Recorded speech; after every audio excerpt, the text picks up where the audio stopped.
La Voz de América presenta.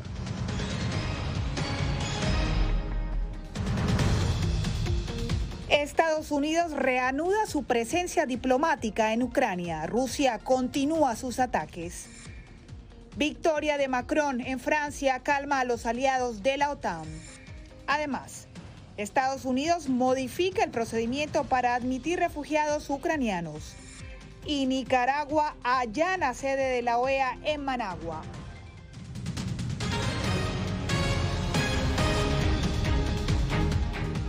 Bienvenidos a una nueva jornada informativa en El Mundo al Día. Comenzamos. Estados Unidos anunció que está listo para retornar su personal diplomático a Ucrania, mientras que Rusia sigue adelante con sus ataques.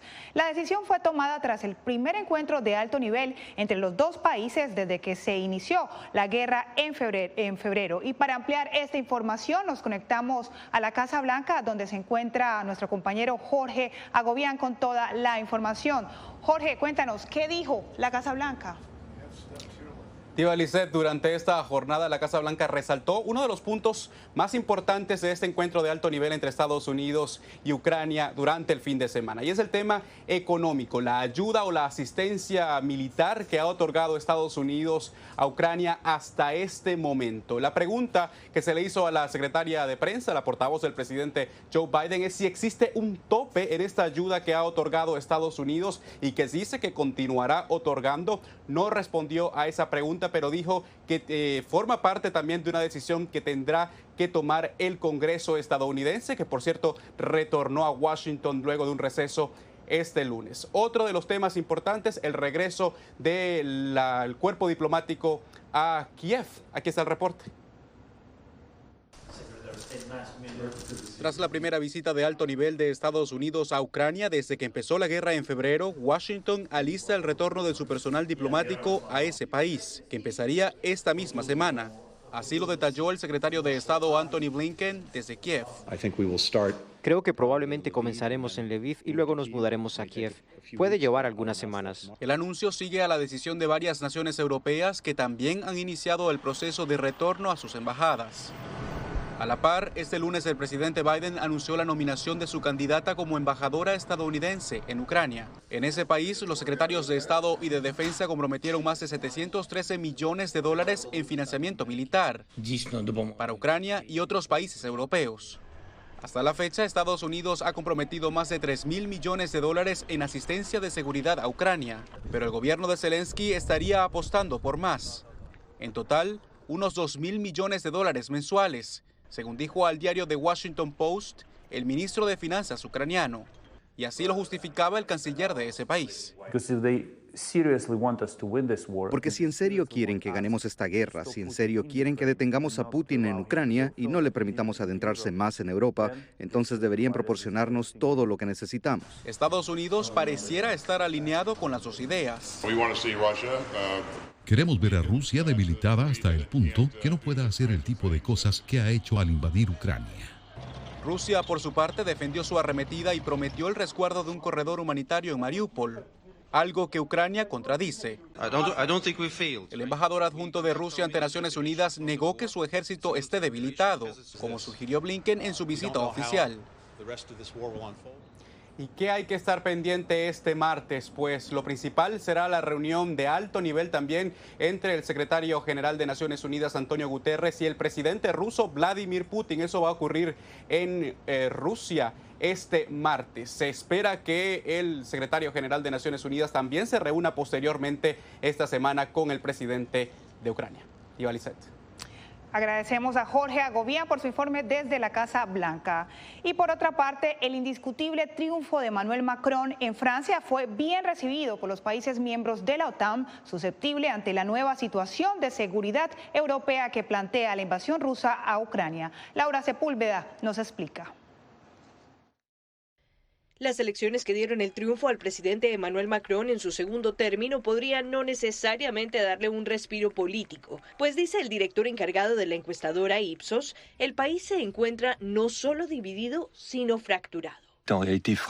De hecho, cada vez más fracturados. Y lo vemos en la dificultad que tenemos para decir cuál es el sentido de esta elección en una sola frase. Porque al mismo tiempo que está la clara, rotunda y contundente victoria de Emmanuel Macron, también hay más de 2 millones de votos adicionales a favor de Marine Le Pen, en comparación con 2017. Entonces, es una derrota honorable para Le Pen. Líderes como el primer ministro del Reino Unido celebraron el triunfo en el marco de la crisis que se vive en Ucrania, destacando la importancia de que los países miembros de la OTAN permanezcan unidos. Es muy importante que Emmanuel y yo hemos podido trabajar juntos en Ucrania durante las últimas semanas y meses. La unidad de Occidente, la unidad de la OTAN ha sido absolutamente vital para la postura que hemos tomado contra Putin, y eso continuará ahora. A la felicitación del triunfo también se unió el presidente chino e incluso el ruso, que inauguró a través de una nota publicada en el sitio web del Kremlin un buen segundo periodo presidencial. Le deseo sinceramente éxito en sus actividades estatales, así como buena salud y bienestar.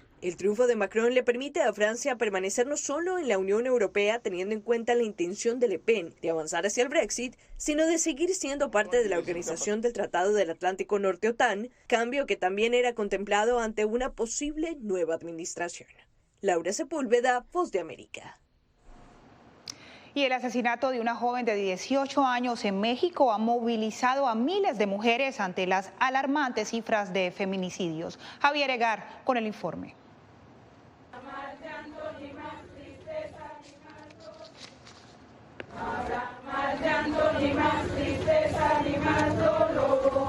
Eso quieren las mexicanas y los mexicanos en todo el país.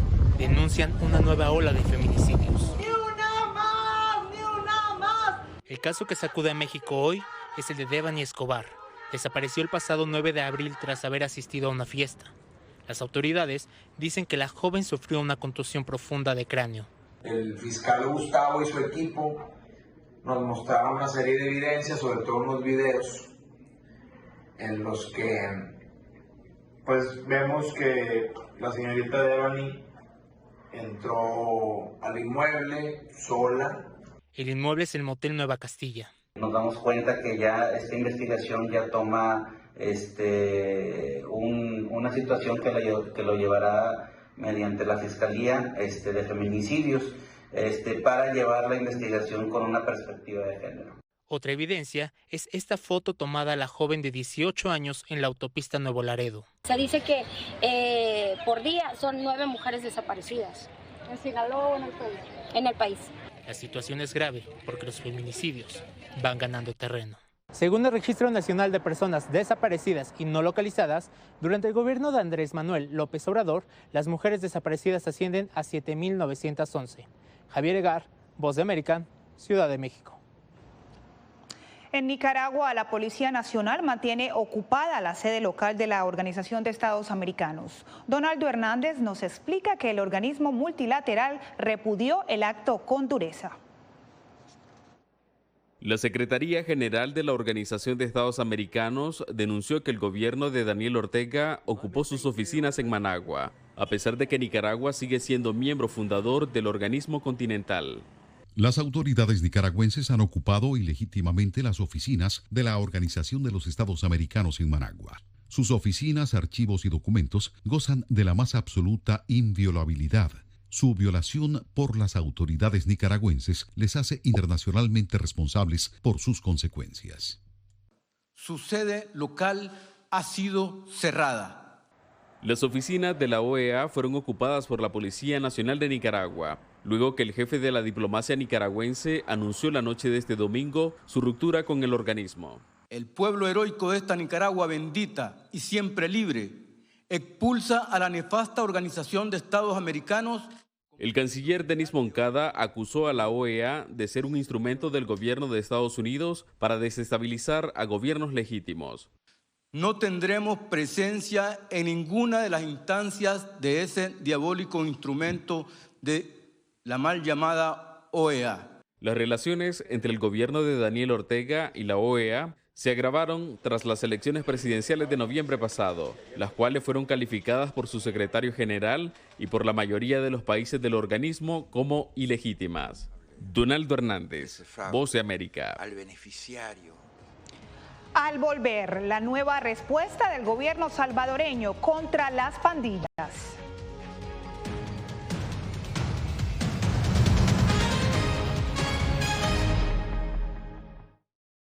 El 24 de febrero cambió la vida de millones de ucranianos.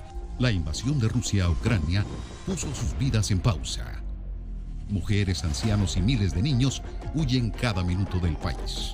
Con Celia Mendoza y Julia Riera, La Voz de América documenta desde Polonia esta crisis humanitaria sin precedentes en Europa desde la Segunda Guerra Mundial.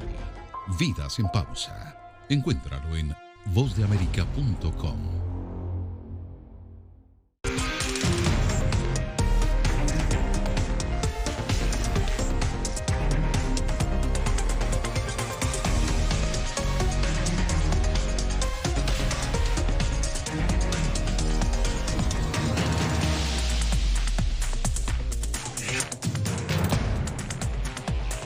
Venezuela 360, cada semana por La Voz de América. ¿Qué tal? Desde Washington comienzan las noticias en El Mundo al Día. Día a día, desde la capital de Estados Unidos y donde se producen las noticias que más te impactan. El objetivo es llegar al otro lado de la frontera para pedir asilo. La Voz de América te conecta con El Mundo al Día, los hechos más allá de la noticia, para que tomes decisiones bien informadas, en el lenguaje que quieres, donde quieras y como prefieras. Conéctate con El Mundo al Día. La Voz de América te invita a ser parte de nuestra familia a través de las redes sociales. Encuentra en tu muro las últimas noticias de tu país en su conexión con Estados Unidos, la región y el mundo. Historias que empoderan las voces latinoamericanas de política, economía, salud, actualidad, balanceadas y precisas. Únete a un equipo de origen hispanoamericano que trabaja para conectarte con los tuyos. Síguenos en Facebook y conviértete en protagonista de una historia que tú mismo ayudarás a construir.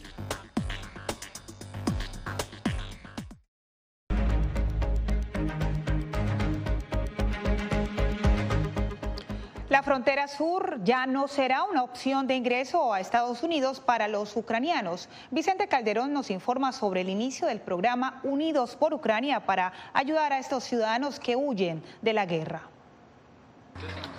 Estas familias ucranianas llegaron a Tijuana el 25 de abril, justo cuando iniciaba el programa Unidos por Ucrania, implementado por la administración Biden. Consiste en iniciar el proceso vía internet desde Europa. Significa que ya no podrán entrar por el puerto de El Chaparral en San Diego, California, como hicieron miles de ucranianos desde que empezó la invasión.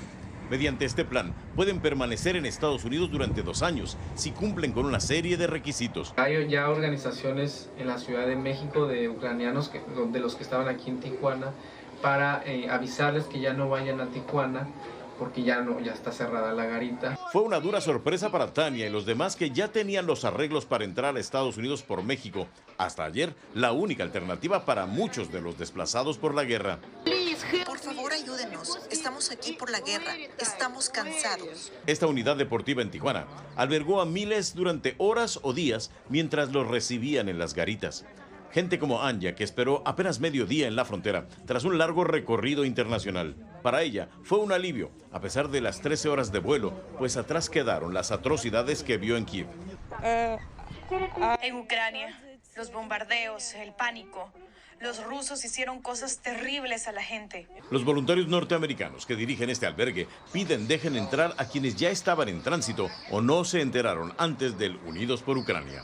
Vicente Calderón, Voz de América, Tijuana, México. Ya no será ejecutada este miércoles Melissa Lucio, una mexicana de 53 años, acusada desde 2008 de asesinar a su hija de 2 años. Una corte de apelaciones de Texas ordenó a un tribunal inferior examinar nuevas evidencias en el caso, que ha sido cuestionada públicamente por legisladores y expertos. Lucio agradeció el fallo judicial que le otorga una nueva oportunidad de vivir para probar su inocencia. La Asamblea Legislativa en El Salvador renovó por 30 días más un régimen de excepción durante el cual quedan suspendidos varios derechos constitucionales mientras el gobierno enfrenta a las pandillas. Raquel Herrera con el informe. Derechos como la libertad de asociación, de defensa, a una detención administrativa de 72 horas y la inviolabilidad de la correspondencia y de las telecomunicaciones quedarán suspendidos por 30 días más en El Salvador. El Congreso, con mayoría oficialista, aprobó la propuesta del gobierno de Nayib Bukele para ampliar el régimen de excepción bajo el cual el país ha estado durante el último mes, declarándole la guerra a las pandillas. Un país pequeño de América le está demostrando al mundo cómo hacer una guerra en contra de las pandillas.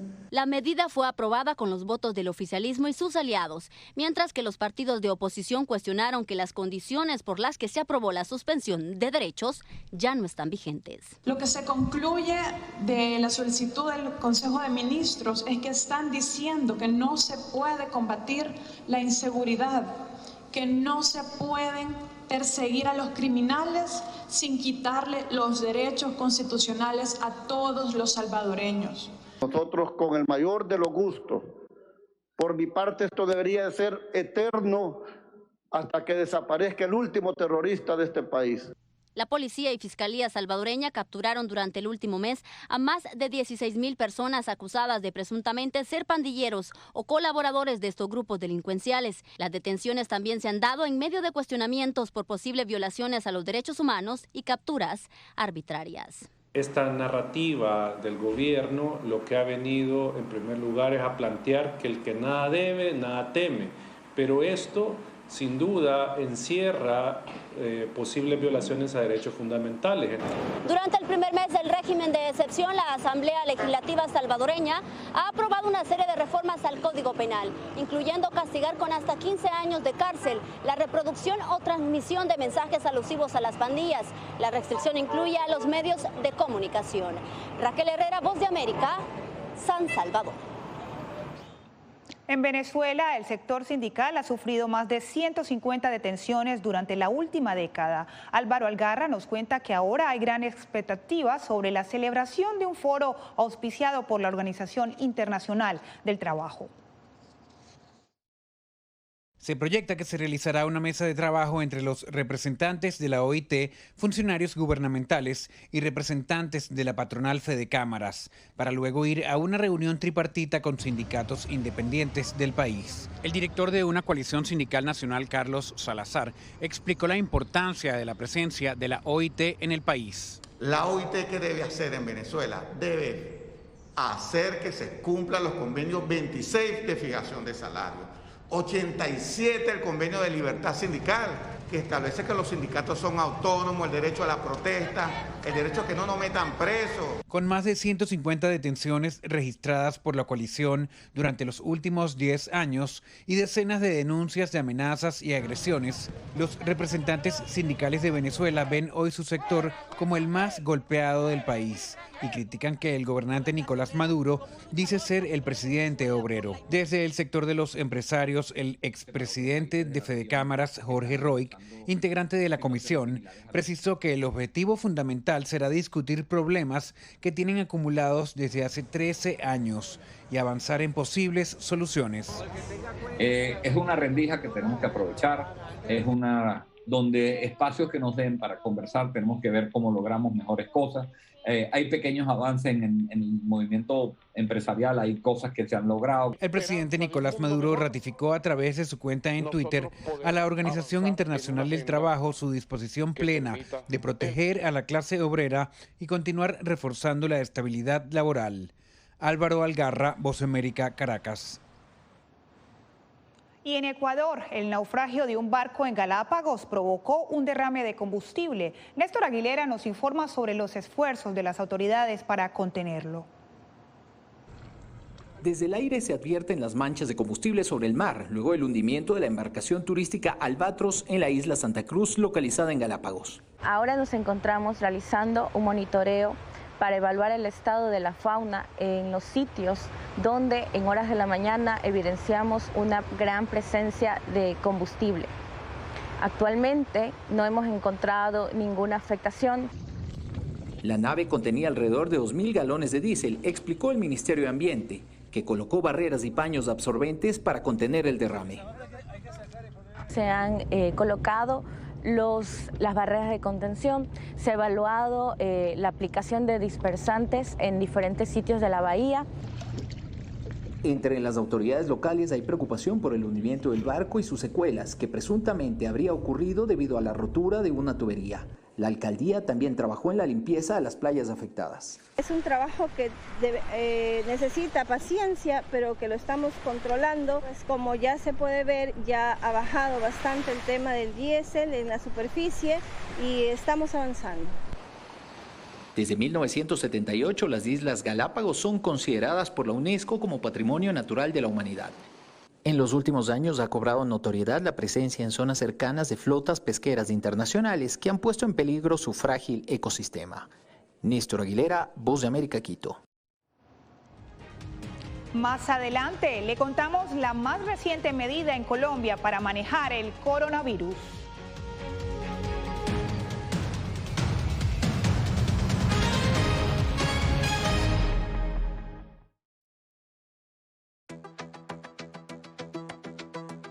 En momentos de crisis políticas y sociales, algunos gobiernos autoritarios recurren al bloqueo del acceso a Internet como herramienta para detener la información que entra o sale de su país.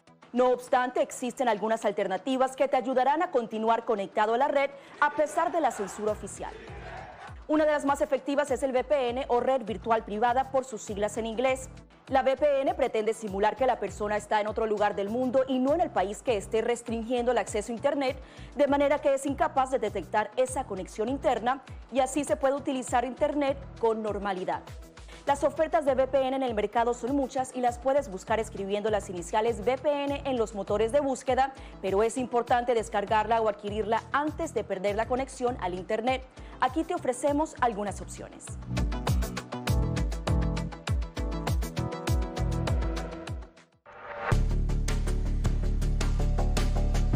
Durante el brote del COVID-19, los estafadores pueden tratar de aprovecharse de personas vulnerables a través de diversos métodos que van cambiando con frecuencia. Es posible que lo contacten por teléfono, correo electrónico, mensajes de texto, correo postal o redes sociales. Ten cuidado con ofertas de kits de supuestas pruebas caseras, curas milagrosas o pruebas inmediatamente accesibles. Response Act has made coronavirus testing more accessible immediately. Tras un desastre, organizaciones caritativas falsas aparecen afirmando que tienen vínculos con otras reales. Siempre verifica que la organización sea legítima. Alguien que asegura que trabaja en el gobierno puede pedirte tu información personal o intentar cobrarte cuotas falsas para así ingresar tu cheque de estímulo.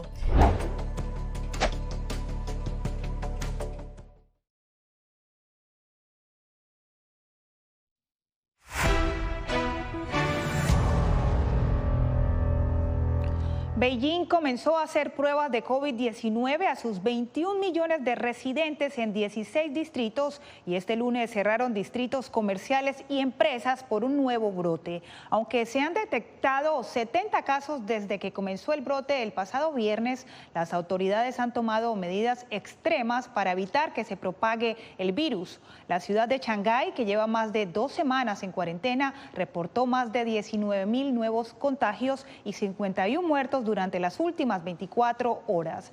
Las fronteras de China se mantienen en gran parte cerradas, mientras el impacto económico de la pandemia va en aumento. En Colombia, desde el 1 de mayo, el uso de mascarillas en espacios cerrados ya no será obligatorio. Desde Bogotá, Yair Díaz nos actualiza sobre el anuncio del presidente Iván Duque. Colombia elimina la obligatoriedad de usar mascarillas en espacios abiertos y cerrados desde el 1 de mayo. La decisión la dio a conocer el presidente Iván Duque al destacar el avance del programa de vacunación contra el COVID-19. Que el programa de vacunación masiva, segura y gratuita sigue dando resultados exitosos. Ya tenemos más del 83% de los colombianos con al menos una dosis. Hemos decidido que a partir del 1 de mayo se va a retirar el uso del tapabocas en espacios cerrados.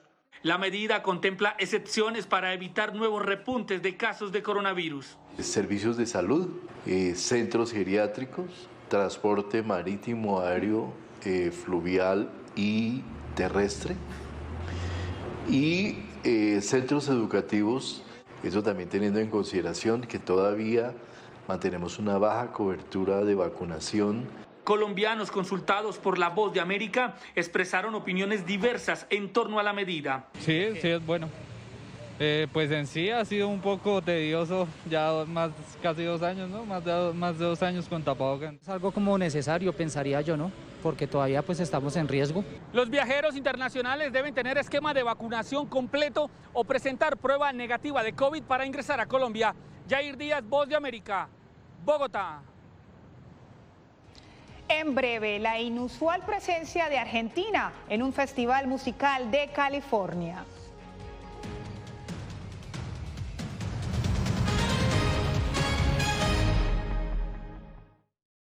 El 24 de febrero cambió la vida de millones de ucranianos. La invasión de Rusia a Ucrania puso sus vidas en pausa. Mujeres, ancianos y miles de niños huyen cada minuto del país. Con Celia Mendoza y Julia Riera, La Voz de América documenta desde Polonia esta crisis humanitaria sin precedentes en Europa desde la Segunda Guerra Mundial. Vidas en pausa. Encuéntralo en vozdeamerica.com.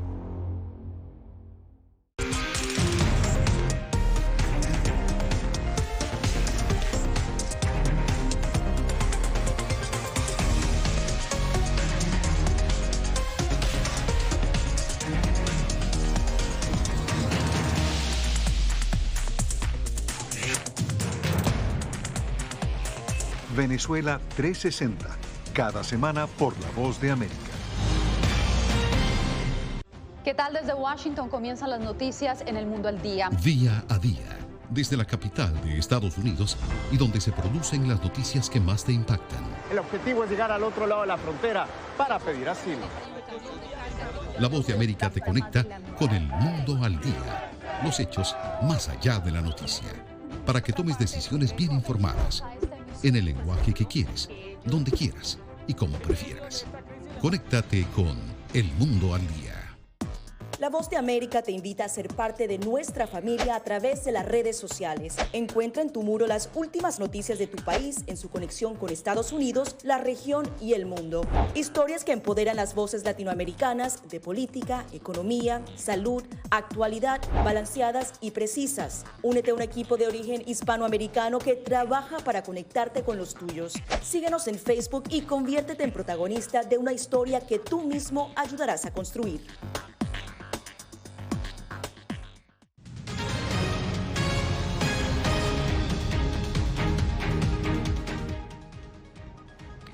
Twitter cambiará de dueño y pasará a manos del empresario estadounidense Elon Musk por el precio de $44.000 millones. El gerente general de Tesla, quien también es la persona más acaudalada en el planeta, ha dicho que planea convertir la empresa en privada porque considera que no garantiza debidamente la libertad de expresión. Con una imponente obra en el Festival de Coachella en California, la firma de arquitectura Estudio Normal rindió homenaje a la silla icónica de la silla de la mariposa de Argentina. Alex Seguras nos muestra el reporte. Con casi 10 metros de altura, la obra de arte Cocoon utiliza los marcos y la tela de la popular silla mariposa de mediados de siglo en un homenaje artístico a los arquitectos argentinos que la diseñaron en 1938. Martín Huberman, fundador de Estudio Normal. Una vez comenzamos a desarrollar el módulo, lo que ven aquí fueron 2 sillas, luego 4, 6, 8, 10 y finalmente 12. Obtuvimos un anillo completo de sillas. Tenemos 300 sillas en la estructura que hicimos para Coachella y con 300 sillas comenzamos a jugar con cómo componer una estructura que fuera visible desde todas partes en el festival. El director de arte de Coachella, Paul Clemente, dice que el diseño argentino encaja con el festival. Sin duda, hay un estilo clásico limpio que es inherente a la estética de Coachella y confluye con el estilo de mediados de siglo que fluye desde Palm Springs. Huberman asegura que quiere demostrar al mundo el potencial de la arquitectura argentina moderna. Y construyendo esta nueva mirada hacia afuera, no para ver qué es lo que pasa afuera, sino es para ver cómo nosotros podemos hablar para afuera, cómo nosotros podemos llevar el mensaje, cómo nosotros podemos ganar narrativas de futuro, material, historia, pasado. Cucún se transforma a medida que cambia la luz del día, iluminándose con los colores de las mariposas que pueblan su Argentina natal y el estado de California. Alex Segura, Voz de América, Los Ángeles. Y de esa manera llegamos al final de nuestra emisión. Gracias por acompañarnos.